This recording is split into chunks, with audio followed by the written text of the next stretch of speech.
Bismillahirrahmanirrahim. Assalamualaikum warahmatullahi wabarakatuh. Waalaikumsalam warahmatullahi Nahmaduhu wa nasta'inuhu wa nastaghfiruh wa na'udzu billahi min shururi anfusina wa min sayyiati a'malina man yahdihillahu fala mudilla lahu wa man yudlil fala hadiya lahu. Allahumma shalli ala sayyidina Muhammad wa ala ali sayyidina Muhammad.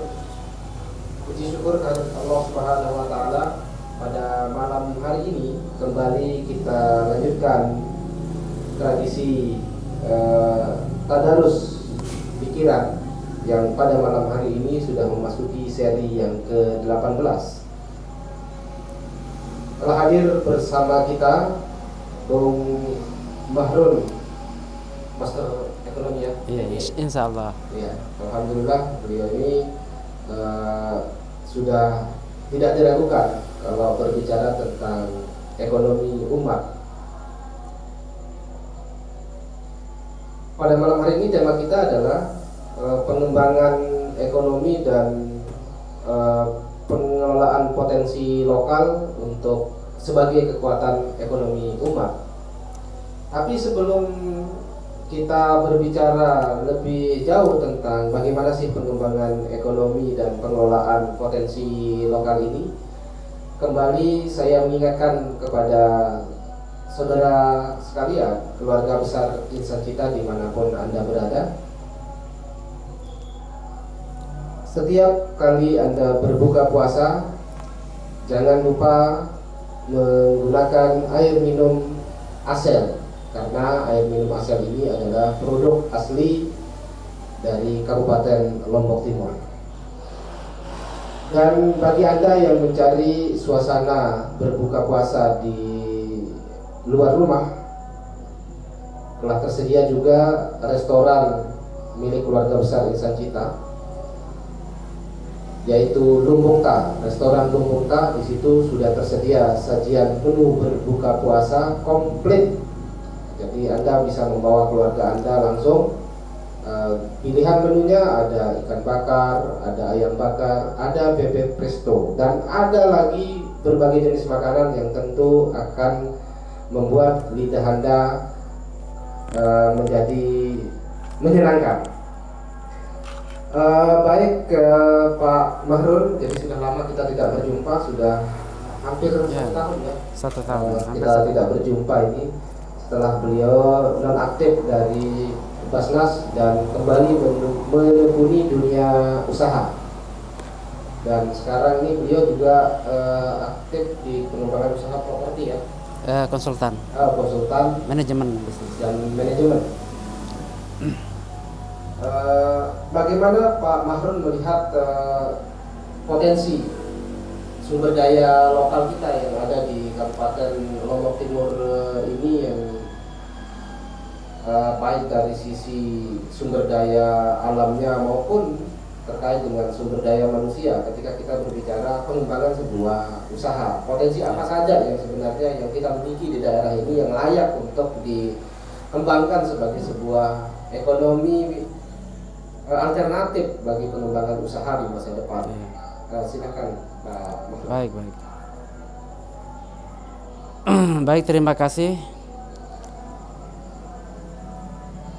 Bismillahirrahmanirrahim. Assalamualaikum warahmatullahi wabarakatuh. Warahmatullahi wabarakatuh. Alhamdulillahirabbil alamin, wassalatu wassalamu ala asrofil mursalin Muhammadin wa ala alihi washabihi ajmain, amma ba'du. Pertama-tama saya menyampaikan ucapan terima kasih terlebih dahulu ini kepada sahabat saya, rekan saya, sekaligus sesepuh ya, di Yayasan Insan Cita ya, lebih tepatnya ketua barangkali ya. Ketua Yayasan Insan Cita.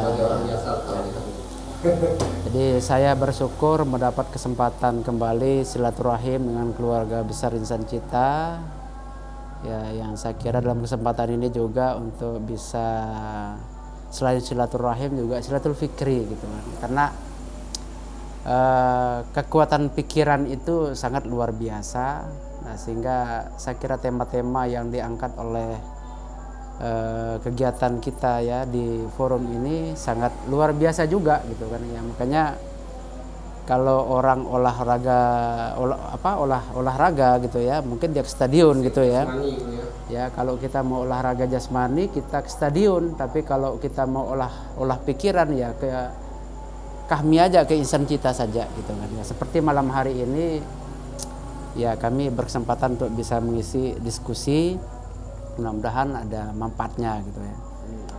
Jadi terkait juga dengan tema kita pada malam hari ini, sesungguhnya ya ada dua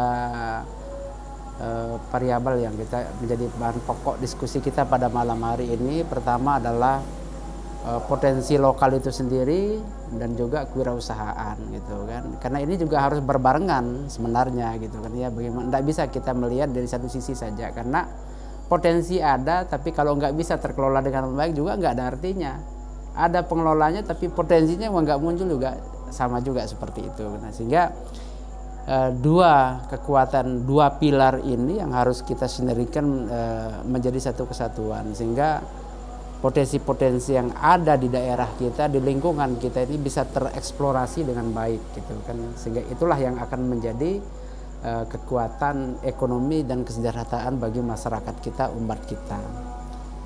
Kalau bicara soal potensi, ya kan, di daerah kita lah, kita tidak usah jauh-jauh itu, di lingkungan kita gitu ya. Nah, hampir kalau boleh kita 8 penjuru mata angin ini terdapat potensi yang luar biasa ya, di lingkungan kita, lingkungan masyarakat kita, di alam kita, sosial budaya kita, potensinya luar biasa, termasuk di diri pribadi seseorang tersebut. Hanya saja terkadang kita keterbatasan kemampuan untuk men-outlook ya, untuk melihat potensi itu sendiri. Potensi ini bermanfaat atau tidak, dia memiliki nilai tambah atau bagaimana. Nah, ini yang sering menjadi problematika di kita, sehingga potensi-potensi itu terkadang ya dibiarkan begitu saja gitu kan ya. Contoh kecil misalnya seorang punya lahan ya di lingkungan saya itu ada punya lahan ya, bertahun-tahun Pak dibiarkan nganggur misalnya seperti itu. Padahal kalau kita tanam cabai, tanam apa kayak segala macam di situ itu sangat bermanfaat untuk menambah per kapita kita ya kan. Pada saat cabai harga 90.000, ini kan sangat bisa membantu ekonomi keluarga. Ini salah satu potensi lahan kita ya. Bagaimana mengelola lahan sempit menjadi produktif. Sempit lahannya tetapi hasilnya juga sangat luas. Artinya apa? Kita tidak sekedar hanya berbicara potensi dalam tataran lokal saja, dalam pengertian hanya sebatas potensi sawah ya. Kita punya alam, kita punya pertanian, perkebunan ya, punya view yang bagus, punya gunung yang indah, punya laut yang luas ya. Semua bisa kita kapitalisasi, punya semua bisa dikapitalisasi ya. Kita juga punya potensi budaya yang sangat luar biasa beragam di Lombok Timur ini gitu ya. Punya potensi sosial juga yang bisa digerakkan ya. Sehingga ini yang saya katakan bahwa ya jangan sampai kita termasuk kelompok yang melakukan pembiaran terhadap potensi ini gitu kan. Karena sekali lagi tantangan problem kita adalah seberapa besar kemampuan ekonomi kita, seberapa besar kemampuan daya beli masyarakat kita, kesejahteraan kita. Kan itu yang jadi problem, sehingga ini yang memaksa kita itu harus untuk bisa mengeksplorasi dari sumber daya yang ada, potensi-potensi yang ada. Kemudian menelantarkan tanah. Zolim kita Pak, karena kita punya tanggung jawab kepada lingkungan masyarakat Pak untuk memberikan kesejahteraan itu sendiri gitu kan. Nah, ini yang saya kira menjadi PR besar kita setelah kita melihat hamparan kita yang begitu luas, ibarat peta Pak. Jadi potensi-potensi itu berjajaran. Nah, kita mau apain? Bahkan di depan kita ini Pak ada potensi apa yang di dekat di jalan raya kita. Ini yang terkadang tidak mampu kita ungkap ya menjadi satu kekuatan ekonomi produktif ya, untuk bisa diberdayakan Pak. Nah, ini yang saya kira ruang-ruangnya yang harus kita coba buka kembali ya, diskusi-diskusi yang seperti ini harus kita intensifkan, sehingga tadi itu bahwa setelah potensi-potensi ini ada, ya siapa sekarang yang memiliki akses ke sana? Kita harus mempersiapkan sumber dayanya juga. Jangan sampai potensi ada tapi orangnya tidak mampu untuk berada di situ, ya kan? Jadi ya, termasuk misalnya kita pernah didatangi oleh salah satu pengusaha di bidang pertanian beberapa malam yang lalu lah, hampir satu pekan ya. Satu pekan kami didatangi, keluhannya tentang program pemerintah untuk menggalakkan petani untuk menanam sorghum. Nah, pengusaha kita ini oleh pemerintah dijadikan sebagai mitra untuk pengadaan bibitnya, sekaligus dibebankan untuk mencari pasar.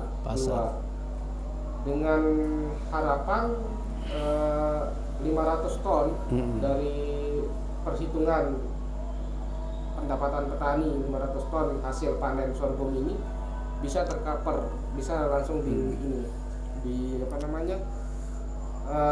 dipasarkan oleh pihak pengusaha yang penyedia bibit ini. Nah, akan tetapi setelah dia coba kontak ke beberapa pengusaha, baik yang pengusaha ekspor impor, ternyata kebutuhan untuk usaha sorghum ini di level nasional pun sangat terbatas. Jadi mereka kapasitasnya untuk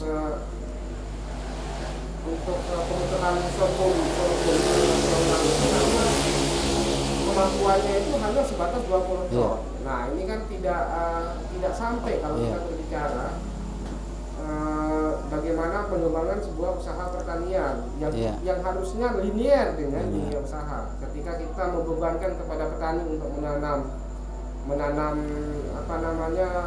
produk pertanian yang kita anggap ini akan menjadi solusi bagi petani sebagai tanaman alternatif, tetapi ternyata pemerintah belum mampu untuk menyediakan pasar. Ya, memang ini salah satu tantangan sekaligus kendala yang sering dihadapi oleh masyarakat petani kita. Sama juga sebetulnya dengan bidang-bidang usaha yang lain, ya, memiliki tantangan tersendiri dan kendala tersendiri. Ya. Katakanlah setiap kita ada produk, ya, apakah itu produk pertanian, peternakan, ya problem juga yang memang yang klasik ini adalah pasar, gitu kan. Orang selalu mempertanyakan pasar. Tetapi saya kira ini yang perlu kita intensifikasi, ya kan, bagaimana jangan sampai kemudian masyarakat itu dengan emosionalnya, karena kita juga harus berpikir tentang HPP, biaya produksi dan lain sebagainya, gitu kan, ya. Masyarakat menggebu-gebu juga memilih komoditi A, B, C, D segala macam. Masyarakat tidak memiliki kemampuan untuk menghitung break-even point. Iya, ini kan juga beresiko juga untuk balik modalnya seperti apa. Ini yang saya kira juga dunia usaha, kemudian dengan regulator juga harus bisa bersinergi. Saya kira pemerintah juga sudah banyak melakukan hal-hal yang sangat membantu, ya, terutama di bidang-bidang usaha ini. Tinggal sekarang bagaimana antara dunia usaha dengan masyarakat, kemudian juga dengan pemerintah itu bisa bersinergi untuk menciptakan pasar itu sendiri, gitu kan, ya. Apakah itu pasar domestik atau pasar ekspor misalnya, seperti itu, gitu. Karena apalagi ya di era pasca Covid ini, saya kira hampir semua komoditi pertanian laku, gitu ya. Hampir semua komoditi pertanian laku. Saya sendiri juga kebetulan salah satu pelaku dalam salah satu komoditi pertanian perkebunan, gitu ya. Saya kira, katakanlah ambil contoh tembakau misalnya, gitu kan. Siapa bilang tembakau tidak laku, gitu kan. Tembakau hitam pun itu juga dibeli orang, gitu kan.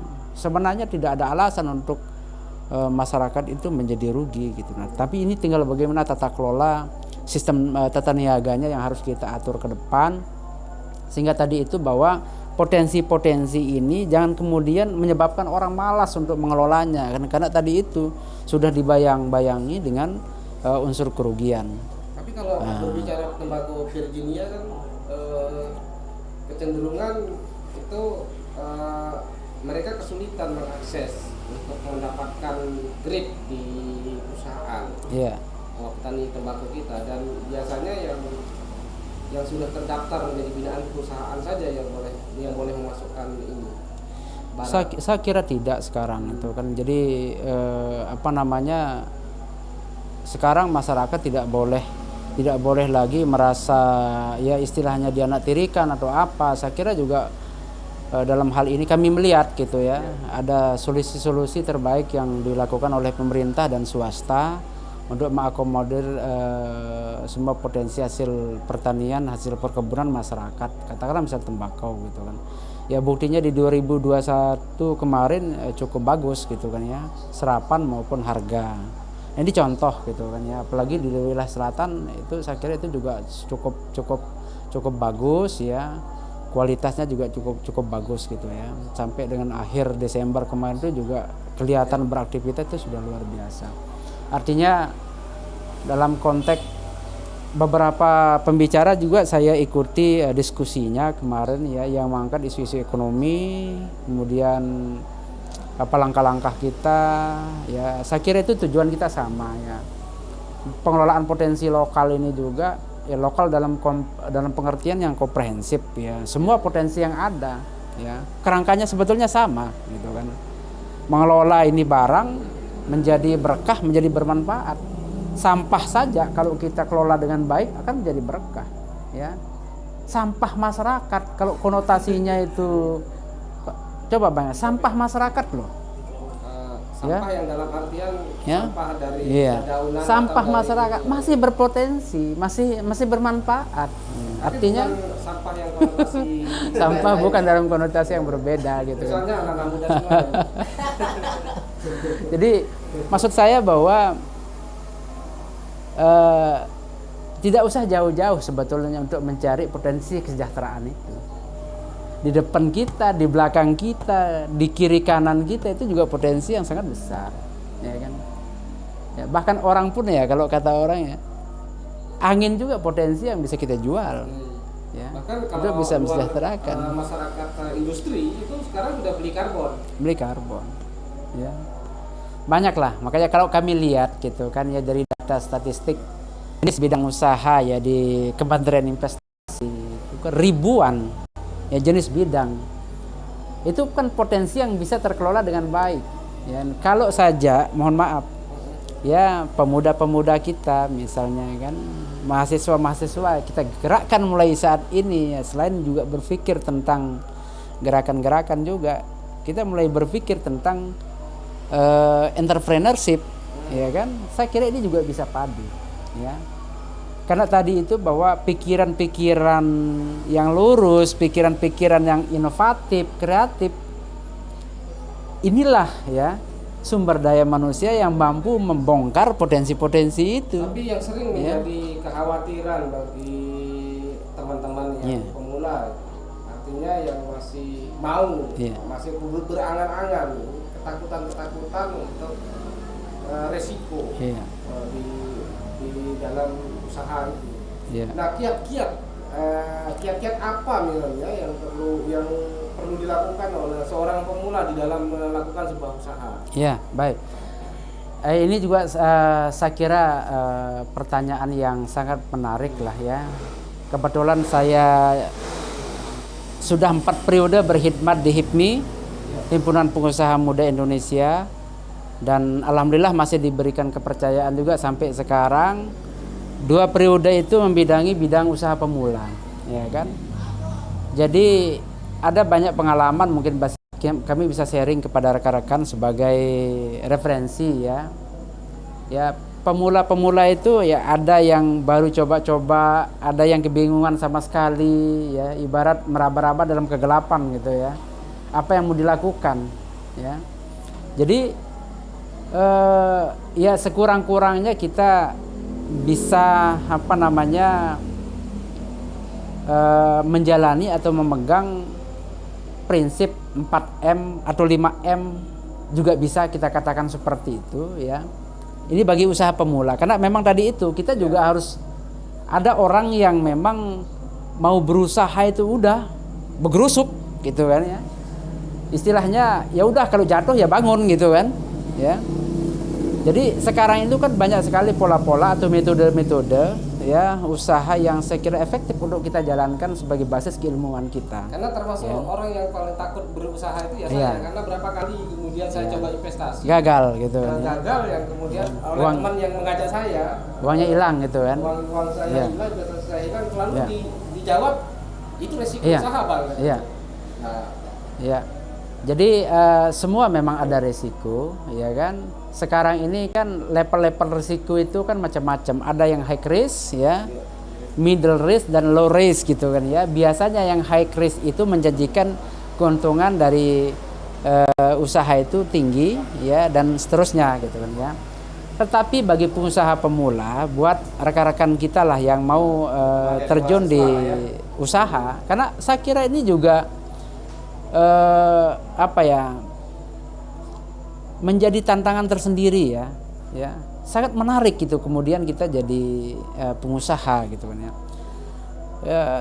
Pertama yang harus kita pegang ya, prinsip yang pertama itu harus kita memiliki model bisnis ya. Model usaha apa nih, model usaha yang mau kita jalankan? Apakah nanti kita mau bergerak di industri, apakah kita mau bergerak di perdagangan, apa kita mau bergerak di sektor jasa ya. Dan banyak sekali ya. Saya katakan tadi itu ribuan bidang usaha yang mau kita jalankan. Ya kan? Jadi ada model usaha. Nah, model usaha ini terkadang tidak dipahami oleh rekan-rekan kita, sehingga saya kira perlu diperbanyak forum-forum diskusi wirausaha, baik oleh kelompok-kelompok yayasan, pemerintah maupun organisasi organik kewirausahaan. Ini sangat membantu sekali buat kader-kader kita ke depan. Karena kalau kita tidak memiliki model usaha, kita mau usaha apa, Pak? Semua serba menarik. Kita lihat orang jual pentol, kita ingin ikut pentol. Ya, kita lihat orang jualan martabak, kita ingin ikut juga seperti itu ya. Kita lihat orang buat jadi YouTube semua jadi YouTuber gitu, seperti itu ya. Selalu melihat menarik, tapi belum tentu dia habit buat kita gitu kan ya. Belum tentu passionnya buat kita gitu kan. Tapi dalam tanda kutip bahwa semua menarik dan semua punya potensi. Jadi ada model bisnis yang harus kita coba create ya. Yang mana nih yang passion saya? Makanya terkadang kita mohon maaf ya, kami ya biasanya membongkar potensi seseorang itu kita lihat dari passionnya seperti apa itu. tapi ya, kalau melihat menganalisis generasi milenial sekarang ini, ya. itu keberanian mengambil risiko itu tinggi. Sangat tinggi, sangat tinggi. Artinya Ya. kalau misalnya sampai muncul namanya crazy rate segala Iya. macam gitu kan, Iya. karena jadi dalam waktu instan mereka bisa cepat mendapatkan Iya. pendapatan yang kekayaan tinggi. Iya. Berarti kan tingkat resikonya sangat tinggi. Tingkat risikonya sangat tinggi. Jadi tetapi jangan salah kita bahwa spekulasi ya tanpa batas, spekulasi yang tanpa mempertimbangkan risiko juga ya akhirnya kan ujungnya yang tidak karuan gitu ya. Kita tidak mau seperti itu. Kita berharap bahwa entrepreneurship ini, dunia usaha ini tetap tumbuh berkembang ya kan, sehingga tadi itu bahwa para wirausahawan kita ini bisa menikmati ya daripada kinerjanya gitu. Tidak hanya sekedar kita mohon maaf kholitur rob ya terkenal atau apa, kemudian dalam tempo berikutnya juga seperti yang kita lihat, yang kita saksikan gitu. Makanya pilihan model bisnis itu sangat penting ya kan. Model bisnis itu juga kita harus perhatikan regulasi-regulasi yang ada ya kan. Jangan sampai kemudian kita main di investasinya nggak jelas misalnya seperti itu ya, tidak didukung oleh undang-undang, tidak memperhatikan aturan pemerintah daerah misalnya seperti itu. Akhirnya apa? Yang rugi yang mengajak, yang diajak seperti itu. Makanya ini penting. Jangan lebih senang menjadi online gitu ya. Harus menjadi. Ini penting untuk kita. Iya, model bisnis ini banyak sekali, ya kan. Apakah kita misalnya mau main di fashion, ya, mau main di banyak sekali yang kita lihat kayak ayam geprek ya, macam-macam di situ gitu kan ya, yang sektornya makanan, minuman, jasa ya kan, macam-macam. Bahkan mohon maaf jasa pialang juga itu juga sangat menjanjikan ya. Jasa konsultan juga sangat menjanjikan, ya, konsultan hukum, konsultan manajemen, konsultan risiko, ya, konsultan pendidikan, konsultan organisasi, banyak sekali itu kalau kita mau mengambil seperti itu, dan itu modalnya sangat kecil, ya. Nah ini model bisnis, hanya jual omongan. Ya, jadi M yang pertama itu adalah model bisnis. Harus kita punya prototipe yang tentu yang bagus, yang sudah kita kalkulasi berapa HPP-nya berapa, nilai investasinya berapa, kemudian kita hitung return-nya juga berapa nanti ya di bisnis ini. Karena kita harus hitung ya biaya-biaya yang muncul nanti di biaya operasional, biaya penciptaan dan segala macamnya. Banyak itu yang seperti itu. Kemudian yang kedua yang harus menjadi pegangan kita adalah harus ada modul, ya kan? Ya, tata cara berbisnis itu ada gitu, sehingga orang ini kan tidak kesana kemari mondar-mandir kayak setrikaan gitu. Kan banyak sekali kan orang yang mau berbisnis tidak memiliki modul bisnis, tidak memiliki panduan. Nah, sehingga bisnisnya juga berantakan begitu mau bisnis bisnis ikutan gitu ya. Ikutan gitu. Jadi panduan di sini misalnya katakanlah kita bisnis jagung, ya, bisnis jagung. Kita harus tahu buyer kita itu siapa, ya. Kita harus tahu spesifikasi daripada jagung itu seperti apa, ya. Yang dibutuhkan perusahaan ini seperti apa. Kita harus paham tentang kadar air, ya.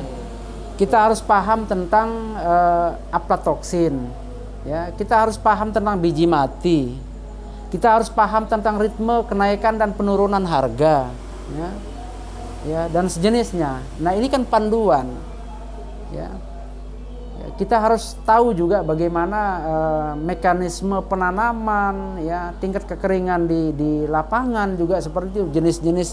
Jenis-jenis komoditi juga dia berbeda-beda karakternya, ya, termasuk di kopi, kelapa dan lain sebagainya, gitu kan. Ya, termasuk iklim.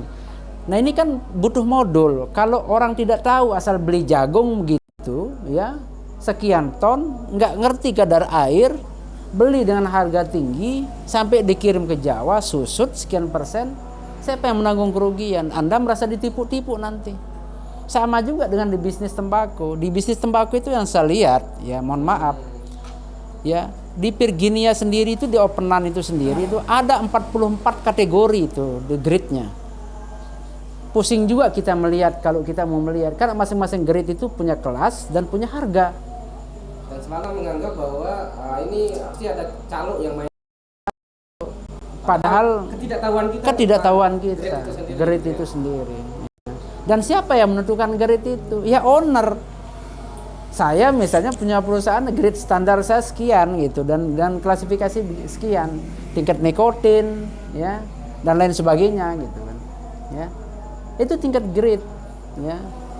Itu di Virginia. Sedangkan kalau di Rajangan itu rata-rata hampir sekitar 11 grade di situ gitu. Tapi yang biasa dipakai itu sekitar 4 grade. Kalau yang Rajangan ini sendiri saya nggak tahu model grade-nya itu apakah yang paling hitam atau yang paling kuning. Semua laku, ya, semua laku. Tetapi kira-kira seperti itulah seorang pengusaha itu harus memahami, ya, memakainya. Jadi termasuk juga kenapa kita penting QC itu, ya, quality control, ya. Quality control ini sangat penting dalam setiap trading, ya, trading komoditi, supaya tidak terlalu jomplang antara kualitas yang kita inginkan dengan harga. Karena apa? Kalau kita tidak punya ilmu pengetahuan tentang tata niaga ini, saya berani pastikan bahwa itu bakal rugi. Nah, kalau rugi yang terjadi, Pak, nggak balik modal, siapa yang bertanggung jawab? Itulah kemudian orang menjadi tidak berminat untuk menjadi pengusaha gitu kan, ya. Jadi rugi langsung kapok, ya, seperti itu gitu, ya. Ya mungkin kita bisa diberikan gambaran, karena ini kalau dengan penjelasannya Pak Bahrul ini sudah akademis sekali kalau kita berbicara modul bisnis. Nah sehingga ada panduan bagi teman-teman kita yang mau mengembangkan usaha. Selamat datang Pak Dokter Muda. Siap. Nah, ini ada dokter muda dari Jogja. Oh iya, Masya Allah. Asli Lombok Timur. Asli Lombok Timur. Sedang menyelesaikan studi doktoralnya di UGM. Juga UGM, sekaligus ya? dosen di UGM. Selamat datang Pak Oh, Odi, iya, Pak Odi. dokter muda kita. Ya. Baik, kita lanjutkan Ya. Pak Mahrun. Nah, terkait dengan manajemen risiko ini, Ya. karena hampir semua dunia usaha itu memiliki ketergantungan dengan manajemen risiko. Nah, Ya. apa langkah-langkah di dalam pengendalian di manajemen risiko itu sendiri? Ya, saya tambah dulu nanti sebelum ke sana. Jadi M yang selanjutnya adalah modal, ya. Untuk menjadi pengusaha, Tadi modal. model modal. Ini bahasa saya karena sebagai orang lapangan, saya mengambil istilah dari apa yang saya alami di lapangan gitu kan ya. Sebagai seorang pelaku usaha, tentu saya bercerita berdasarkan apa yang saya rasakan gitu kan. Ya, termasuk salah satunya adalah modal. Ya, konotasi kita ini kan modal kan uang gitu Pak ya. Ya. Padahal modal itu juga bisa dengan sumber daya yang lain juga gitu Tidak kan harus ya. uang, Nah, tidak mesti harus uang. Para pemula ini untuk mengembangkan Orang kalau tidak ada uang merasa tidak berusaha, ya. Jadi terkadang pengusaha itu harus terjebak, harus pinjam rentenir dan segala macam. Padahal, nah di sini juga harus memahami ya, bagaimana skema permodalan. Sekarang itu Pak banyak sekali program-program dari pemerintah ya. Seperti KUR misalnya ya, yang di komoditi pertanian itu kan sangat gampang diakses, bahkan tanpa jaminan apapun di situ yang saya lihat. Begitu juga di peternakan juga kan.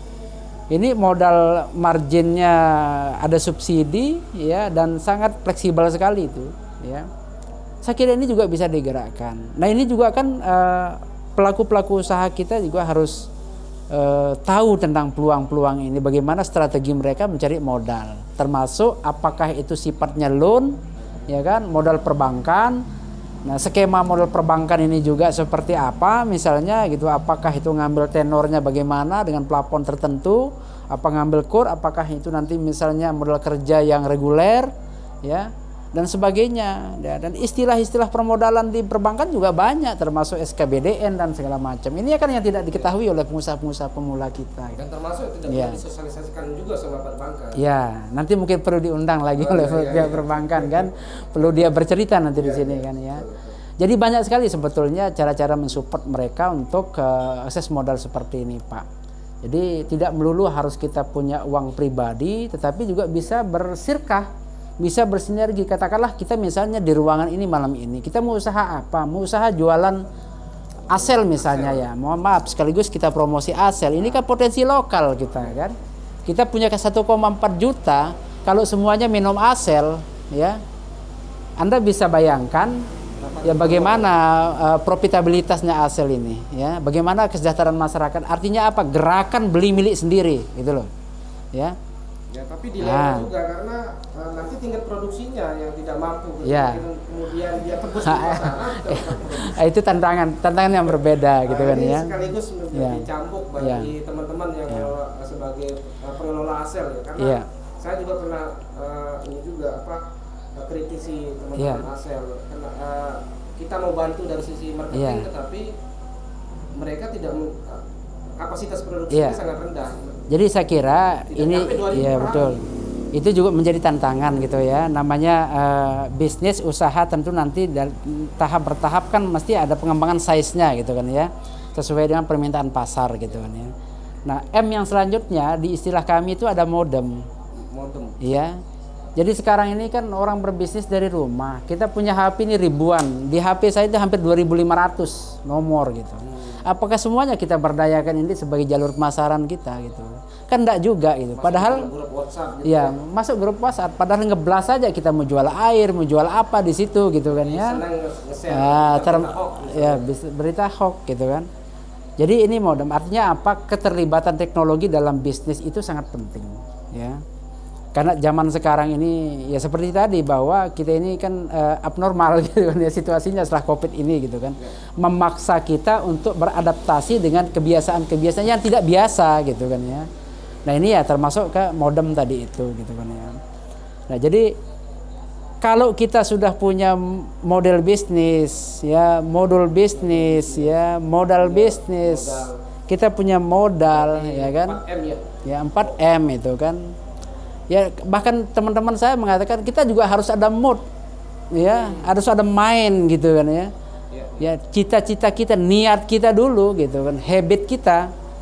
Kalau orang tidak punya, bagaimanapun kita mau membongkar dia kemampuan dia untuk berwirausaha, tapi kalau dia apa istilahnya nggak punya mood, nggak punya ambisi untuk diterjun di wirausaha, agak sulit juga seperti itu gitu kan. Makanya akan berlakulah M yang terakhir, yaitu modar gitu kan ya. Mood itu Ya.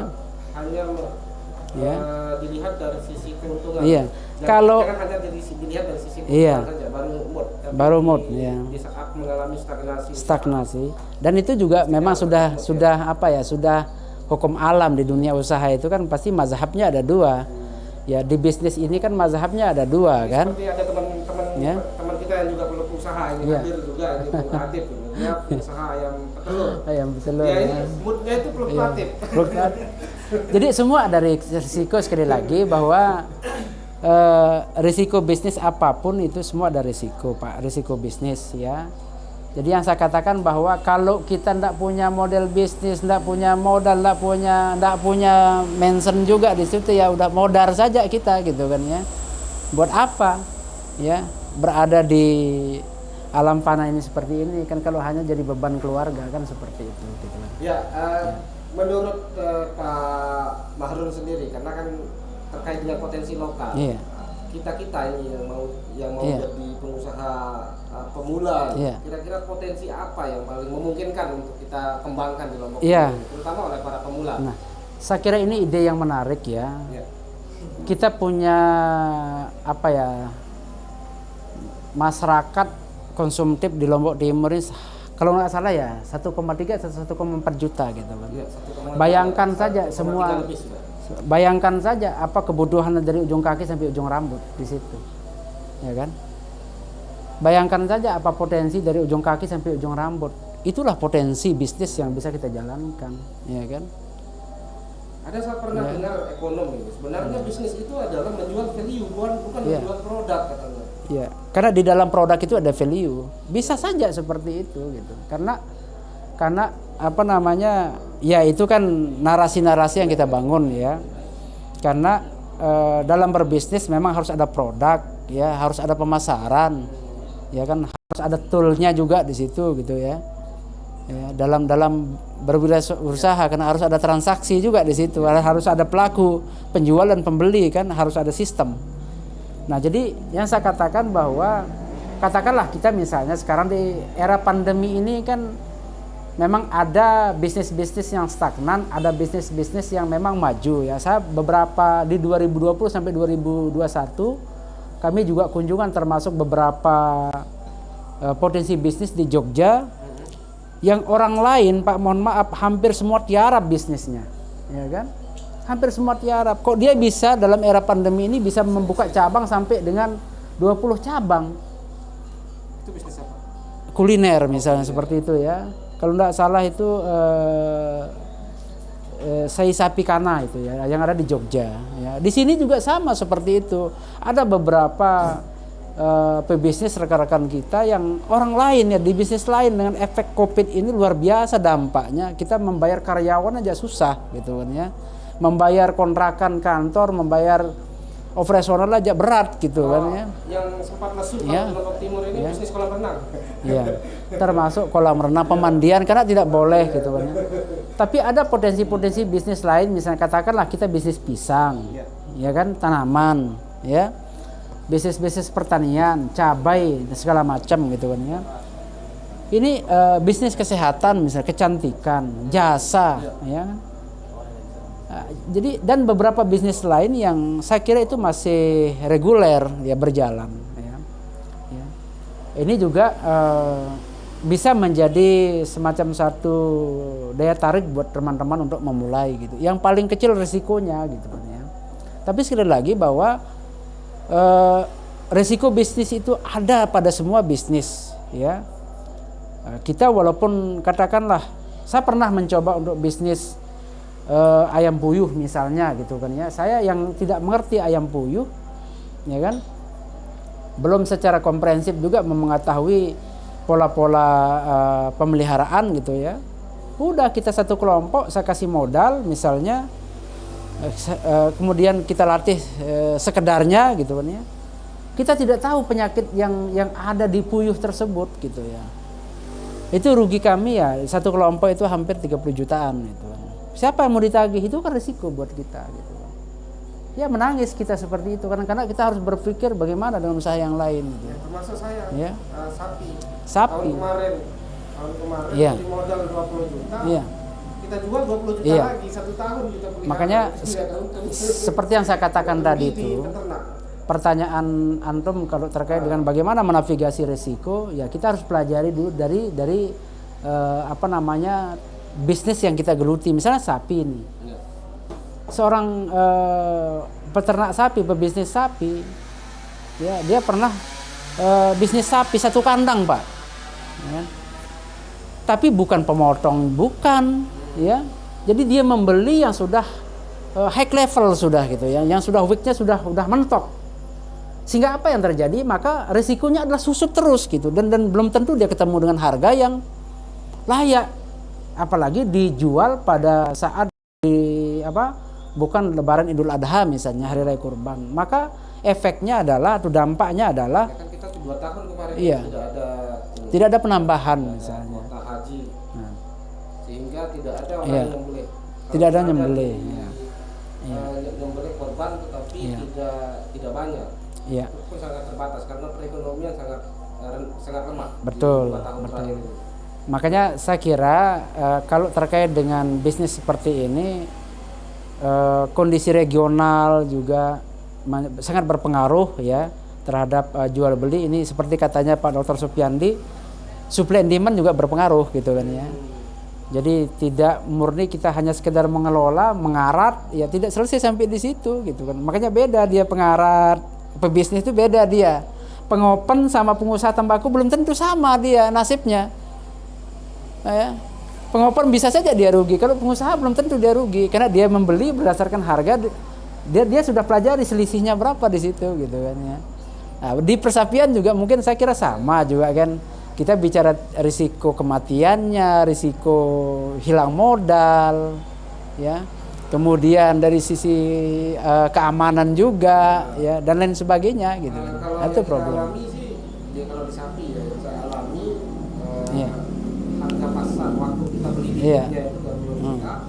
Karena memang harga sapi ini nggak Iya. naik-naik. Dan lain-lain. Sampai teman-teman bahkan ada yang modalnya 25 juta kemarin itu, Iya. dia sampai level dengan harga belasan juta. Iya. Karena dia butuh untuk belanja anaknya. Iya, solusinya adalah gerakan makan daging gitu kan ya. Gerakan makan daging sehingga seluruh masyarakat Lombok Timur harus makan daging setiap hari gitu kan ya. Iya. Maka ya kita akan butuh sapi-sapi yang banyak gitu kan. Baik Pak Mahrun, kita buka sesi diskusi teman-teman yang hadir di meeting room Iya. Yayasan Insan Cipta maupun yang mengikuti live melalui akun Facebook YIC Selapara. Kami persilakan untuk mengajukan pertanyaan, komentar atau pengalaman terkait Kita sharing-sharing lah. usaha yang sedang digeluti, sehingga mungkin ada terapi yang bisa diberikan oleh Bung Mahrun ini karena dia juga konsultan di berbagai perusahaan. Kami persilakan. Nah teman-teman bagi teman-teman yang mengikuti secara live di akun Facebook YIC Selapara, jadi kami persilakan untuk mengajukan pertanyaan atau komentar melalui kolom dengan mengetik di kolom komentar. Nah kita mulai dulu dari teman-teman yang mengikuti secara langsung. Kami persilakan siapa yang duluan mau bertanya ini. Ini pengusaha ayam petelur dulu. Iya. Ya. Kami persilakan. Ya, ini ada penanya titipan pertanyaan dari Ya. warga yang virtual ini. Dia menanyakan bagaimana cara kita membaca potensi pasar di era pandemi ini. Iya. Terus usaha apa yang kira-kira cocok? Saya tinggal di kampung. Gimana cara kita berbisnis di kampung tanpa harus mencari tempat di kota? Oh iya iya. Saya kira itu pertanyaannya. Jadi Ya. tidak punya Ya. tidak punya ambisi untuk mengekspansi bisnisnya ke kota itu dia stagnan di kampung berarti. Iya. Saya kira itu mungkin pertanyaannya. Iya, iya. Membaca potensi pasar yang Iya. Langsung Ini saya kira pertanyaan yang sangat bagus ya. Jadi sekarang ini kan kita zaman online ya. Seperti yang saya katakan tadi itu, mari kita berkaca pada diri kita apa yang menjadi kebutuhan kita dan siapa yang suplai, ya kan? Siapa yang suplai? Kita makan telur, siapa yang suplai telur itu gitu kan ya. Kita mau beli air minum gelasan, siapa yang suplai air minum itu gitu kan. Tetapi yang saya katakan bahwa bisnisnya orang lain itu belum tentu cocok buat kita. Nah, sehingga ini yang jadi referensi kita juga. Nah, kembali ke seperti yang tadi itu gitu ya. Kalau melihat potensi pasar itu kita juga harus open minded gitu ya. Tidak bisa kita hanya sekedar berada dalam tempurung saja gitu ya. Kita harus bergaul, kita harus berkomunikasi ya kan. Ya, kalau orang yang lebih ini mungkin baca-baca informasi, berita, apa segala macam. Karena di situ nanti inspirasinya ya saya pengalaman pribadi saya terkadang bisnis itu kebetulan saja, faktor kebetulan ya. Misalnya di mebel, ketika ada orang butuh mebel, ya udah kita sekalian aja terjun di situ gitu kan ya. Ada orang butuh misalnya rak besi, ya udah sekalian aja kita buka bengkel las misalnya seperti itu. Faktor kebetulan saja yang sesuai dan pas yang dibutuhkan gitu kan di situ. Jadi potensi sangat banyak dari sisi pasar ya. Apakah itu terkait dengan barang atau jasa gitu kan ya. Saya kira tidak terlalu sulit sebetulnya kita untuk melihat pasar yang ada ya kan. Pasar yang ada. Zaman sekarang ini kan kita juga sudah terbuka, sudah terakses seperti tadi itu bahwa ada pasar-pasar yang hidden gitu kan ya. Ada pasar-pasar yang hidden ya. Yang mohon maaf kita tidak berinteraksi seperti di orang jualan obat ya, halo-halo di pinggir jalan seperti itu semua orang lewat tahu. Ya, seperti yang saya katakan tadi itu, cukup kita hanya upload saja apa produk yang kita miliki. Ya, ratusan ribuan mungkin orang lihat di situ sesuai dan kebutuhan dia. Antum jual makanan, antum jual cilok misalnya gitu kan ya. Bisa saja seperti itu. Nah, kalau kita misalnya di era pandemi ini contoh misalnya gitu kan. Kemarin kita coba tawarkan kemarin di budidaya jamur ya. Budidaya jamur karena permintaan jamur di NTB ini sangat tinggi gitu loh ya. Dan kalau dari sisi kalkulasi bisnis profitabilitasnya sangat bagus. Ya. Bahkan kita juga kemarin sudah sharing-sharing dengan ya mohon maaf, modal 5 juta aja ini udah bisa bertahan hidup ya satu kepala rumah tangga ya dengan berbisnis budidaya jamur. Nah, mau jamur tiram, mau jamur apalagi itu ya, jenis jamur itu ya. Kan kalau enggak salah sekarang itu per kilogram itu jamur tiram itu sampai dengan 35.000 sampai 45.000. Asalkan jangan jamur tadi Ya. karena itu bikin Ya, pusing ya. Jadi ini sangat bagus ya. Turunan dari jamur itu bisa dibuat keripik, crispy, bisa dibuat pelalah kalau bahasa kita ya. Bisa juga dibuat pepes, bakso, kemudian ada lagi dibuat kaldu ya. Nah, jadi saya kira itu juga sederhana ya.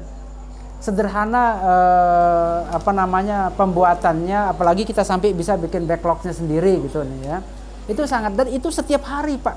Tapi Ya, setiap hari. juga sekarang ini dengan modal usaha yang sedikit tadi itu konsumen kita yang sudah mulai manja ini dengan pola-pola COD gitu kan.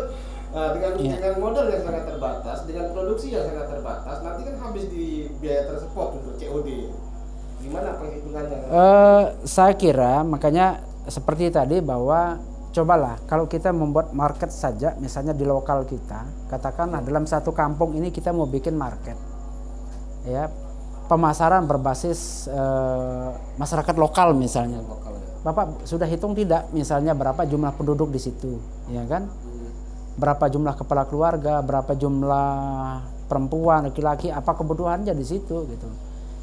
Saya kira kita memulai dari sini gitu. Kenapa kita mesti menawarkan yang jauh sementara yang di lokal juga, dan saya kira juga komoditi-komoditi itu pasti berlaku karena apa? Perlu dijelaskan juga keunggulan-keunggulan dari produk-produk tanaman seperti ini gitu.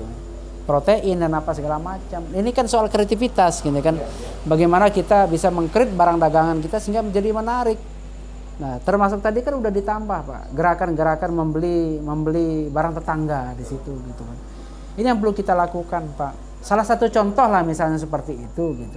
Kalau bisnis makanan tidak ada yang tidak menarik di bisnis, apalagi di era pandemi ini. Ya kan, tidak ada tidak menarik makan, tidak ada tidak habis, tidak ada tidak laku gitu. Ya, semua kita lapar masalahnya gitu kan. Nah, tinggal sekarang ini apa ya? Konsistensi kita dalam berusaha, jangan sampai ya kita ini sebentar berusaha, sebentar mau lain. Jadi tidak ini, Pak, baru diuji sekali aja udah. Atau misalnya kayak saya nih pernah usaha bakso kemarin. Iya. Jadi kan pasang surut ini Iya. beli bakso. Jadi yang nunggu bakso ini Iya. karena kalau di kampung itu biasanya baru masyarakat kita itu tingkat konsumsinya tinggi itu kalau di musim cabai. Iya. Pada saat itu kita buka setelah musim cabai, akhirnya tingkat konsumsi bakso ini kan menurun. Iya, makanya sekali lagi, Pak, jadi produk kemudian sasaran produk itu penting untuk ditinjau, kemudian pola niaganya kayak apa nih. Saya pernah mensurvei juga beberapa pedagang cilok. Saya coba wawancara nih beberapa pedagang cilok ini, ya. Hampir rata-rata itu omsetnya 7 juta itu, ya. Per bulan omsetnya 7 juta itu. Jadi kemudian rata-rata keuntungannya itu hampir 50% dari modal, ya. Itu cilok loh. Kalau 7 juta udah berapa? Hampir 3.500.000, Pak. Saya setiap hari pakai sepatu mulus belum tentu honor saya segitu, ya. Ini pedagang cilok loh, santai, mereka itu keluar istilahnya masar pagi, bikin ini itu, malam dia biasanya bikin, ya. Kemudian pagi jam 7 udah keliling di anak-anak itu di sekolah-sekolah itu sampai jam 10. Udah diselong mereka. Nanti zuhur pulang, baru nanti kemudian sore di Masbage sampai maghrib. Udah begitu aja rutinitas. Memang mereka recehan ini.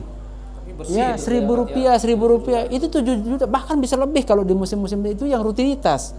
Makanya saya bilang jangan kita remehkan dagang cilok, Pak.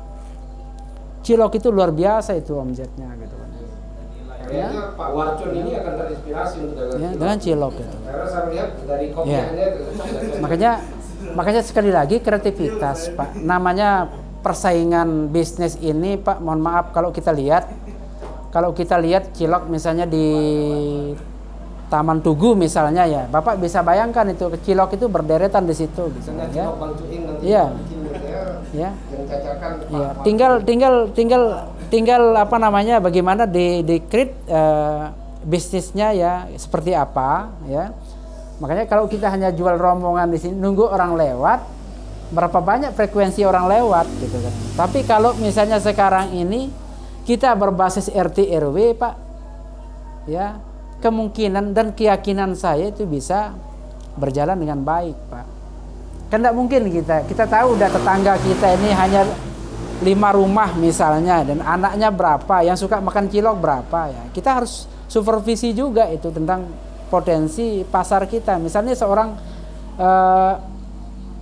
misalnya dia mau buka minimarket misalnya, dia harus cek juga itu lalu lintas, itu traffic light itu juga bagaimana gitu. Nggak bisa kemudian kita sembarangan membuka outlet tanpa supervisi terlebih dahulu gitu kan, ya. Ya keinginan masyarakatnya, kemudian tingkat daya belinya juga jadi sangat berpengaruh gitu kan, ya. Sekarang ini mohon maaf dengan menjamurnya beberapa retail modern ini, sekarang orang yang tidak pernah masuk saja udah masuk sekarang, Pak, ya. Orang sudah masuk sehingga tidak lagi mikir kan itu dagangan-dagangan tetangganya, Pak, ya. Ini problem-problem satu sisi gitu, ya. Satu sisi kita juga ini sebagai pembelajaran bagi pengusaha-pengusaha retail kita supaya lebih higienis, bersih, modern, tertata, rapi, orang nyaman. Apa yang dijual? Value kan? Betul, value Pak. Kalau barang dagangan sama saja, yang penting nggak expired aja. Tapi orang value yang dijual apa? Kebersihan, kenyamanan, ya kan? Ya, kerapian dan segala macam di situ. Termasuk yang jualan juga. Yang jualan juga gitu kan. Ya. Nah, ya, silakan Pak Jusman, karena ini Pak Jusman ini Ya. punya kebun kelapa, tetapi Iya. keluhannya setiap bulan itu Nggak tahu juga. ya kesulitan untuk Menjual. menjual kelapanya. Nah, silakan Pak Jusman. Assalamualaikum warahmatullahi wabarakatuh. Assalamualaikum. Waalaikumsalam warahmatullahi wabarakatuh. Bicara pengembangan kewirausahaan dan pengelolaan potensi ya. Mungkin Adinda banyak berbicara tentang bagaimana wirausaha dan mengelola potensi-potensi yang ada di tatanan desa. Tatanan desa yang berbasis untuk kesejahteraan umum. Kadang-kadang dalam komunitas kepemudaan itu pemuda, masyarakat, dan pemerintah di tataran desa itu ada acuh tak acuh, sehingga misalnya impian besar pemuda ingin mengelola potensi desanya itu, tapi pemerintah desa acuh tak acuh terhadap itu, akhirnya impian itu tidak terwujud. Begitu juga dengan impian kepala desa misalnya untuk memanfaatkan potensi desanya, kekayaan potensi desanya, tapi masyarakat dan pemudanya juga acuh tak acuh kan impian itu juga tidak terselesaikan. Ini kebanyakan yang dialami oleh desa-desa kita, sehingga potensi-potensi itu tidak termaksimalkan dan baik. Bahkan potensi-potensi yang desa itu banyak dimanfaatkan oleh orang di luar dari desa ini.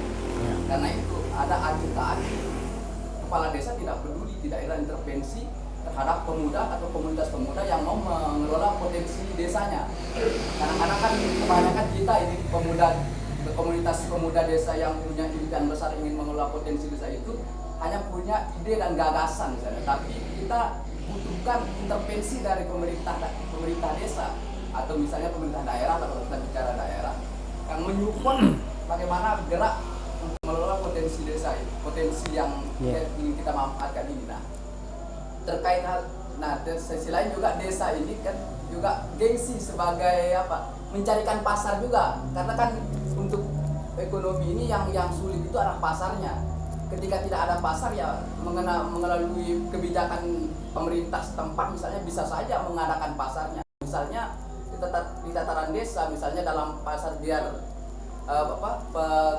ekonominya berbasis di situ aja, misalnya potensinya misalnya berapa banyak sekolah misalnya di desa itu, dan di setiap sekolah berapa banyak kantin misalnya. Ketika ada kreativitas pemuda terkait ekonomi untuk memanfaatkan potensinya itu, ada intervensi desa di situ untuk mewajibkan, atau kios-kios yang ada itu untuk mewajibkan bahwa dia menerima kreativitas pemuda ini, baik itu kerajinan tangan yang berbentuk makanan, semacam himbauan. Dan sekolah pun, kantin-kantin di sekolah pun tidak boleh menolak kreativitas pemuda itu. Dan itu yang tidak ada intervensi dari pemerintah setempat di situ. Nah, bagaimana pencerahannya Bang terkait ketika desa atau suatu daerah yang mengalami, desa kita ada atau pemerintah daerah kita lah untuk mengalami hal seperti itu Bang? Ya sebenarnya kalau kita berbicara desa, pemerintah kan sudah memberikan ruang kepada pemerintah desa untuk mengelola dana desa sebaik-baiknya, semaksimal mungkin untuk pengembangan ekonomi rakyat melalui BUMDes. BUMDes adalah salah satu instrumen untuk desa dalam mengembangkan ekonomi kerakyatan. Nah, akan tetapi beberapa desa yang sudah membentuk BUMDes ini, kalau kaidah usul fikihnya itu wujuduhu kadam itu yang kita lihat. Jadi dia ada tapi seolah-olah tidak ada. Nah, dia hanya mewujud dalam bentuk susunan pengurus, tapi tidak memiliki program yang nyata. Tidak punya neraca gitu. Bahkan ya yang marahan kemudian BUMDes hanya instingnya yang jalan hanya insting simpan pinjam. Tidak ada geliat usaha untuk mengembangkan usaha apa di desa-desa. Akhirnya kemudian permodalan yang banyak terjadi di BUMDes itu karena bentuknya simpan pinjam, akhirnya dipinjam sama pengurus-pengurus, bahkan menjadikan mohon maaf kita tidak sebut desanya, tetapi menjadi bancakan dari kepala-kepala desa untuk meminjam dengan alasan meminjam uang BUMDes. Akhirnya kemudian BUMDes tidak bisa berbuat mengembangkan permodalan yang dimiliki oleh BUMDes tersebut. Ya. Ya, kira-kira Ya. menurut Pak Mahrul seperti apa ini? Ya, ini sangat menarik lah ya, karena BUMDes ini. ada seruan bahwa dulu kalau nggak salah itu sarjana bangun desa gitu ya. Itu waktu Ya. PKS jadi Menteri Ya. Pertanian itu. Terus kemudian banyak sekali sebetulnya, apalagi di era apa namanya APBN yang luar biasa intervensinya ke desa itu ya, 1 miliar per satu desa itu sangat luar biasa sebetulnya. Tapi kita jangan fokus ke problemnya di situ gitu ya. Jangan fokus ke problemnya di sana ya. Karena sejatinya yang diharapkan bahwa one village one product gitu kan ya. Satu desa itu satu keunggulan gitu di situ. Misalnya sapi, ayo sapi gitu. Tapi fokus masyarakat itu dari mulai pembibitannya barangkali ya. Kemudian pemotongan ya, kemudian produksi pakan barangkali juga di situ. Tapi totalitas kita di satu kampung itu misalnya dia ngambil produknya seperti itu gitu. Entah itu nanti yang main itu adalah BUMDes atau badan usaha yang dikelola oleh pemuda atau seperti apa gitu. Kalau badan usaha yang mengelola, saya kira tidak terlalu sulit seperti itu, Pak. Jangan kita terlalu fokus terhadap problem bahwa ini dana desa kemana seperti itu gitu ya. Karena itu bagi pengusaha, mohon maaf, kita tidak menarik sebetulnya di situ gitu ya. Nggak menarik, Pak, bahkan jadi masalah kita kalau di dunia usaha gitu kan. Hanya ketergantungan Ya, dengan jadi ketergantungan kita tidak boleh. Pemuda itu jangan berketergantungan. Kalau masalah akses modal banyak sumber, ya kan, banyak sumber, Pak, ya kan, banyak sumber kalau permodalan seperti itu. Kalaupun toh ada misalnya dari desa itu sebagai pembinaan atau sebagai penyertaan gitu, dan ada mekanisme. Nah, maksud kami bahwa potensi yang ada di desa kita itu sangat banyak. Katakanlah misalnya di kampung halaman saya misalnya ya. Sekarang di kampung halaman kami itu mohon maaf ya, itu sudah hampir jadi BTN semua, Pak. Ya, lahan-lahan pertanian itu coba, Pak. Sudah berubah jadi beton, Pak. Itu hampir puluhan hektar, bukan hampir lagi, Pak. berarti nggak Ya. punya daya ketahanan pangan kalau di desanya. Bukan tidak ada, tapi kurang lah gitu lah ya. Itu ada peluang juga, ada tantangan juga gitu kan. Jadi apa kemudian yang kami lihat ya problem-problem yang ada di sana ya, mencoba melihat dari sisi perspektif ekonomi ya, tingkat kesejahteraan masyarakat, kemudian tingkat daya belinya ya kan, nilai tabungan barangkali ya, investasinya ya, perkembangan dan segala macamnya. Ini juga menjadi PR bagi kami, sehingga muncullah ide-ide bagaimana sekarang kita mencari jalan keluar, bukan menyalahkan si A, si B, si C. Nah, itu saya kira kita harus hindari yang seperti itu gitu kan ya. Nah, ini kan keluhan dari Ya. beberapa pemula di dalam mengembangkan usaha. Itu tadi Pak Mahrul menyampaikan sumber permodalan itu sebenarnya banyak untuk bisa meraih permodalan. Tidak harus kita bergantung kepada pemerintah ataupun pemerintah desa. Ini bagi teman-teman yang pemula.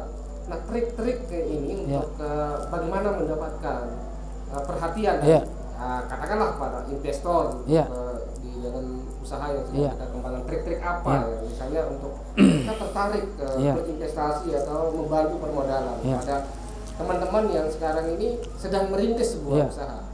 Nah, terutama bagaimana mengakses perbankan. Perbankan ini kan hanya orang-orang tertentu yang hanya bengkel-bengkel, orang-orang yang sudah biasa keluar masuk di bank yang bisa mengakses perbankan. Nah, sementara para pemula ini kan selalu kesulitan karena mereka tidak punya jaminan. Iya. Kendalanya di situ. Saya kira tidak terlalu menjadi kekhawatiran kalau menurut pengamatan kami, karena itu sejatinya sudah terlaksana ini ya. Kembali ke tadi itu, bahwa sejauh mana kita melihat potensi yang ada dan meyakinkan pihak-pihak terkait. Katakanlah misalnya satu desa ini mengembangkan sapi misalnya gitu kan ya. Ya, saya kira tidak terlalu sulit, Pak. Misalnya bikin saja misalnya proposal bisnisnya kayak apa, ya. Proposal bisnisnya kayak apa di situ. Kalkulasi untung ruginya bagaimana, ya. Perputaran modalnya kayak apa. Saya kira bukan hanya perbankan yang melirik gitu kan, tapi banyak sekali lembaga-lembaga lain bahkan kongsi gitu loh. Bahkan kongsi, Pak. Mungkin ya bisa saja dibentuk semacam satu ekosistem keuangan, dikatakanlah misalnya jadi Insan Cita. Kita nih punya bisnis sapi, ya potensinya seperti ini, kemudian perputarannya sekian, ya kan? Ya kita bisa sharing modal gitu kan ya. Entah itu nanti jaminannya adalah dinotariskan atau apa, itu kan teknis ya, seperti itu gitu kan ya. Jadi saya kira tidak melulu harus, kalau persoalan modal itu persoalan ke-100 kalau menurut saya gitu. Tapi bagaimana Anda meyakinkan dengan usaha Anda yang Anda kembangkan kepada para pihak ini banyak, termasuk sekarang ini fintech juga itu menyasar potensi-potensi seperti itu, ya. Pengalaman kami juga teman-teman di Jakarta itu juga ngelirik, ya, you punya potensi seperti apa, tidak seribet yang kita bayangkan juga itu di pengajuan di perbankan, Pak, ya. Ya, jadi silakan Pak Yusri. Itu Pak ya, mungkin bisa. Ya, saya Bang, sedikit saja. Saya tertarik tadi soal modal itu nomor 100, bahwa saya bersepakat akan hal itu. Tapi sebelum saya ke pertanyaan, saya ingin cerita pengalaman sedikit nih Bang. Kalau tadi Abang bilang bahwa Abang buka bisnis karena ada yang meminta, akhirnya Abang buka mebel, buka las. Beberapa bulan lalu lah kejadian ini kan. Jadi saya ditelepon salah seorang senior dari Bogor, ada dosen dari IPB kan, yang akan melakukan Sama travel dadakan itu ya. kunjungan kerja di Lombok Timur Bang ini kan. Akhirnya dia butuh travel kan. Dek, carikan travel resmi katanya kan, yang ada travel lah minimal. Oh siap Bang. Saya tanya travel untuk cek harga Bang. Akhirnya saya ke toko stempel, bikinlah saya travel Lancar Jaya namanya kan. Saya dengan itu ya kita bisa membuka lapangan pekerjaan kan. Iya. Modalnya itu. Anda cerdas itu. Modal jaringan Bang. Mobil kan kita tidak ada Bang. Akhirnya telepon kiri kanan dapatlah mobil Kenapa ya? mobil pendopo, mobil dinasnya ibu istri wakil bupati. Nanti sensor Pak. Ya nanti disensor di sini. Mobil plat merah kan. Nah, tapi saya banyak belajar ternyata dari situ Pak. Karena kan dunia bisnis ini dunia baru kan. Apalagi bagi saya pribadi yang barangkali dunia saya bukan di situ. Nah, pertanyaan saya, ada satu ketika saya merasa bahwa ternyata tidak semudah seperti apa yang orang bayangkan. Iya. Nah, pertanyaan saya yang paling mendasar sampai hari ini, bagaimana kesiapan mental kita untuk masuk pada dunia baru untuk berwirausaha ini, Pak? Karena contoh misalnya klien kita ini kan turunkan koper ini, Pak. Nah, kita tidak pernah angkut koper orang ke kamarnya kan? Harus presentasi makanan dulu kan, dia makan mood atau enggak bagaimana. Aduh, saya bilang harus banyak belajar, ternyata ini kan banyak sabar lah kan. Ternyata sampai saya di tengah jalan mau mundur Pak, udahlah saya mau carikan travel biar diangkut travel lain kan. Tapi ya karena kita sudah bertaruh soal integritas di situ ya lanjut sampai akhir kan. Oh ya tipis lanjutnya itu Bang, tapi saya banyak belajar dari kejadian itu ya. Pertanyaan saya, bagaimana membangun kesiapan mental untuk masuk pada dunia baru berbisnis itu? Ya, ini saya kira juga mungkin Sekaligus itu pertanyaan terakhir Ya. karena kita sudah ya baik. Saya kira mungkin hampir setiap orang juga mengalami pola yang sama ya. Bahwa terkadang berbisnis itu kecelakaan, terkadang gitu ya.